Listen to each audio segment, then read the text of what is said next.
Guys, how you doing? Hope you're well. Another visit to the permission.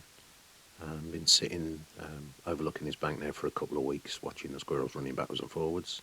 I've left a few handfuls of peanuts out to try and coax them into certain areas, just so it gives me a better view, because I'm sitting in front of a tree as well, which doesn't help matters.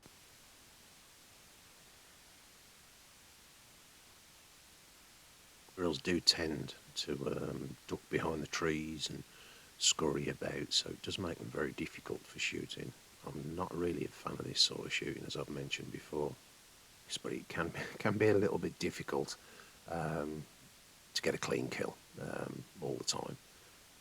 You tend to spend a lot more time chasing them about, looking at them on the floor and missing them. The one you can see at the moment, I think he's just about to run out of shot. There you go. And you tend to spend a lot more time doing this sort of thing while you're shooting.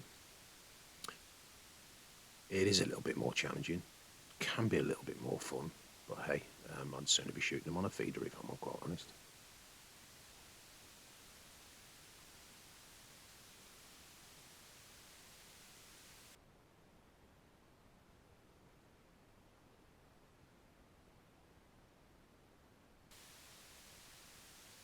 Yeah, so it is just a case really of biding your time, getting yourself comfortable and waiting, tracking them around a little bit.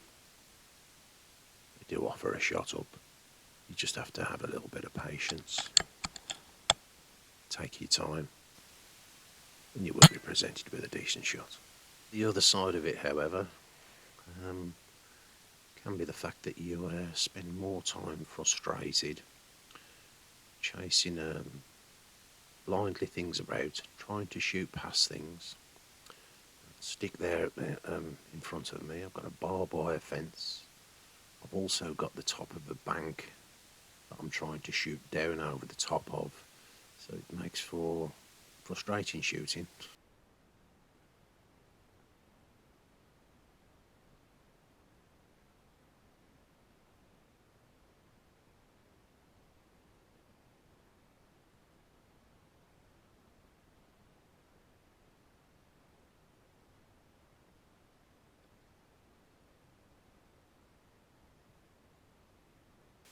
Sometimes you have to get out to double check. That one had a little bit of an adverse reaction to the shot. Didn't look like it was shot clean. It was, but sometimes if you can't see where they're falling, you have to be aware, and you have to get out and you have to go down and double check. We're not here to wound them. At the end of the day, we're trying to do a humane thing. Although it's not very pleasant for a lot of people to see, we have to try and be humane.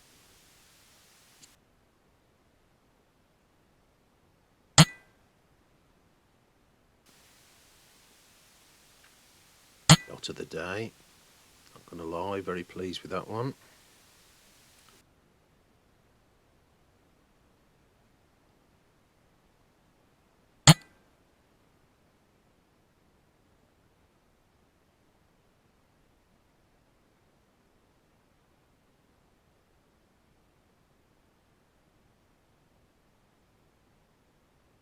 First shot on this squirrel, caught the top of the bank, I think, on the way through. You can see its head. Didn't disturb it too much, which was strange. Took about another 2 or 3 steps, enabled me to get reseated. Took another shot. But I'd caught the squirrel a little low, but luckily I hadn't. Did get out just to double check, and again, yep, shot dead. Then just when you think it couldn't get any worse, I hear the quad bikes coming my way. I can hear the sheep bleating, and the farmer decides to drive the sheep up straight over the top of where I was shooting. He hadn't seen me, so I'm quite glad in the fact I haven't broke the camouflage on my hide. But yeah, it's it was one of those days. I can't lie. He did actually come into shot when he was on the quad, although somebody had already come in and opened the fence. One of the farmers did actually stop, slow down, and then put his hand up to me, so he did see me eventually. yeah, it was one of those days. So to be fair, I called it a day. I sat around for probably another 20-25 minutes after this, to be fair. But in all honesty, I called it a day. Kept it at the 5, can't complain. 5's 5. And hey, it's a day out shooting, even a bad day shooting. It's a good day in most other things. So, and I can't complain.